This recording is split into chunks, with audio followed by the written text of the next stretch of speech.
Nithu Nair is a master's student in computer science, and Priscilla Hagan is a graduate assistant at the New York Institute of Technology. Nithu and Priscilla participated in the Whole Health Community Datathon to examine how social, economic, and environmental factors shape community health using data from New York City's nonpartisan Civic Engagement Commission. Their project, The People's Money, Multi-Year Participatory Budgeting Analysis, focuses on healthcare access and gives insights on what resources communities want based on 3 years of proposals of the People's Money Initiative. Based on their analysis, they give policy recommendations and created a dashboard that compares all 3 years of the initiative. The People's Money is a citywide participatory budgeting process where New Yorkers decide how to spend part of the city's budget to help the communities thrive. This process happens every year and is open to all New Yorkers, including youth and immigrants. Check out their work, links in the description box below.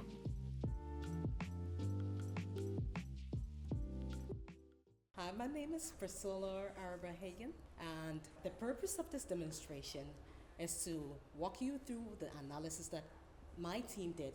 My team is called Urban Pulse because we decided to check the pulse of NYC. We're walking you through 3 years of People's Money data to bring to light the participatory budgeting program for New York City, where the communities and the people in the communities are given a chance to submit proposals so that policymakers can know exactly what they need and they can respond with the right mechanisms and tools and resources and programs to ensure that everybody is satisfied. We decided to take a look at the number of proposals. The total number of proposals across the 3-year period was 8,142, and from year 1 to year 3, we see an 81% growth across the 5 boroughs. For year 1, we had 2,202 proposals. We had a dip in year 2, followed by an astronomical growth in year 3. The numbers speak for themselves, as you can see. Now that we see that there is shifts in the impact areas. We see the social services and accessibility surged to number 1 in year 3. Health and well-being held steady. Education was strong across all the 3 years.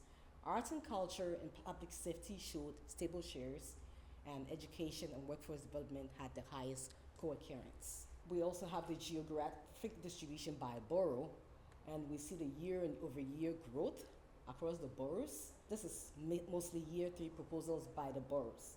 And you can see the Staten Island, which is the smallest actually, and from the beginning it looked as if the participation was not that high, but by the time we get to year 3, you see that it's grown by 149%, and that is impressive. Because we are checking the pulse of NYC, we decided to look at healthcare. To look at the metrics, we see that healthcare had 1,627 health proposals across the 3 years, and I think I mentioned it already, there was a growth from year 1 to year 3, because there was a dip in year 2, but from year 1 to year 3, we see this growth, which is impressive. It's amazing, 186%. We're going to do a deep dive into mental health care because there's an interesting story that's up next. We decided to put every one of the healthcare proposals into one of 4 pillars because people have stories, people have family histories.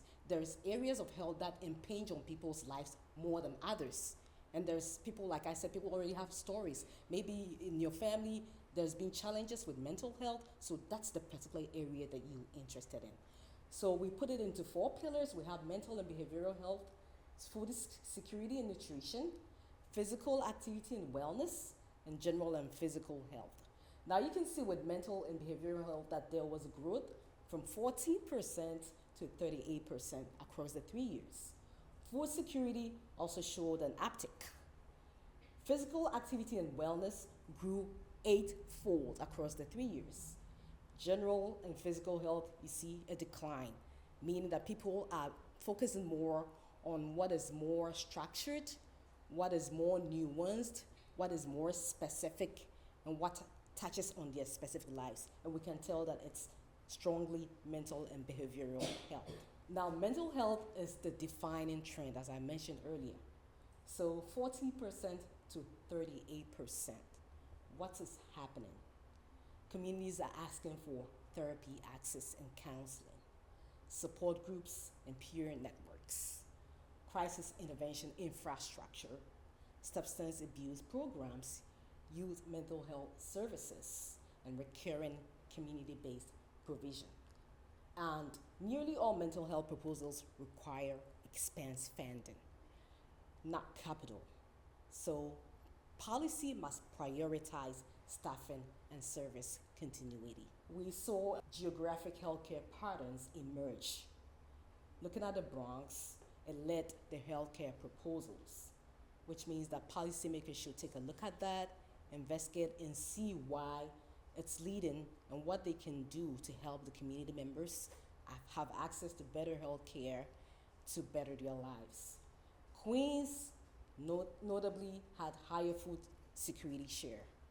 Staten Island emphasizes physical activity, and Manhattan is the only borough with below average healthcare proposal. Possible engagement saturation might be the reason. I'll hand over to my colleague Nithu to continue the presentation. Hello everyone. So I'll be continuing to talk on the audience, the funding and the delivery preferences. So according to the all funding years type, the top audience groups, which is obviously the healthcare, it's leading, and the expenses are recurring. It's not on the capital, it's based on the policy. And the 78% of proposals, they prefer recurring expense funding. It's the programs, staff and ongoing services. It's not the overall capital. And the service delivery, it overtook the workshop or training as the mechanism has stated in year 3. And the youth is the most cited audience across all the boroughs, and that has the most impact. People with disabilities also saw some notably larger changes as mentioned in year 3. This is the type of funding which is actually had an impact. It's the year 3. We have seen an active growing participation. The proposals have doubled from year 1 to year 3. So it's 2,202 to 3,995. Staten Island has like 149% growth in the standard geographic axis. When it comes to the health to social services, their accessibility became the dominant priority in year 3, which has increased like surge. It's driven by housing, disability and immigrant support. And mental health is clearly, as stated, is the defining trend. It rose from approximately 14% to 38% of healthcare proposals across the 3 years. The food security is growing. The nutrition nearly tripled its healthcare share. It's concentrated mostly in Queens and the Bronx. When it comes to youth first programs first, youth is the primary audience across all domains. It has 78% recurring expense funding over one-time capital. The Bronx, which is the epicenter of healthcare demand, it led healthcare proposals in year 2 and year 3. It has the highest concentration of mental health and food security asks. It's depending on the ask. The policy must match that ask. Improving the proposal quality, the problem and the solution together combined and grew from approximately 65% to 72% in healthcare. The contributors have become more specific and actionable. The policy recommendations. For the program recommendations, we need to fix the 93% zip code gap between year 4 to unlock the neighborhood level analysis. For the recommendation is a commission of Bronx Mental Healthcare Action Plan combined with New York City Health and Hospitals would possibly be a good solution for this issue. And we need to standardize the taxonomy with controlled vocabulary across all the upcoming years. It will expand food security provision in Queens as well as Bronx, and also combined with the Commission of Mayors Food Policy. We need to continue to deepen Staten Island outreach because it has submitted the least proposals. They need to get access to mental wellness and sustain the 149% momentum. It can develop integrated workforce education programs targeting the co-occurrence patterns. We also institutionalize the problem and solution format of all workshops and submissions so that they don't come under different category. It has gone to subcategories. We put it under one category for it to be easily understood and recognized. We create a recurring services budget track separate from capital project funding. As I mentioned earlier, this is not the capital, this is the recurring funding. So it should be prioritized accordingly and divided and made known to people. The conclusion we have drawn from these data sets we have analyzed is the 3 years of data, it tells a coherent and urgent story. The New York City's communities are engaged, articulated, and increasingly precise in what they are asking for. So if we focus on mental and behavioral health, it has risen from 1 in almost the 7 healthcare proposals to more than 1 in just 3 years.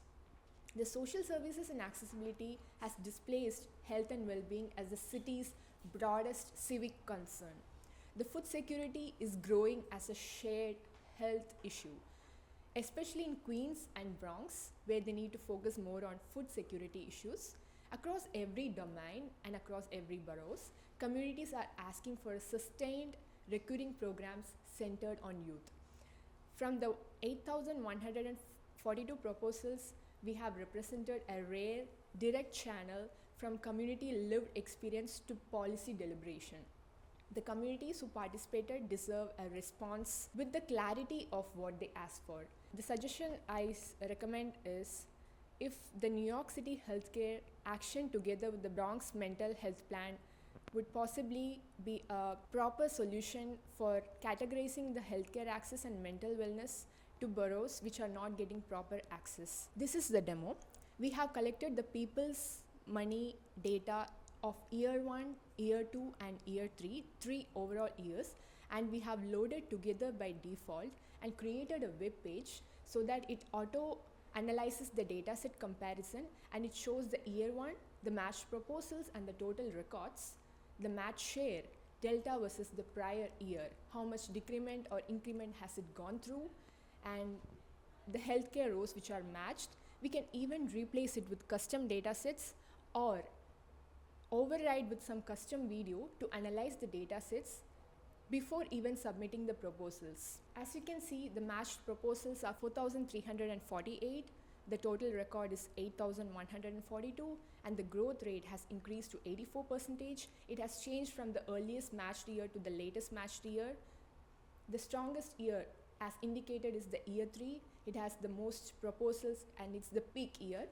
And the year 1, year 2 and year 3, it has actually gone from 51 to 56% match rows in access signals, and it has gone down to year 3 due to the health access signal.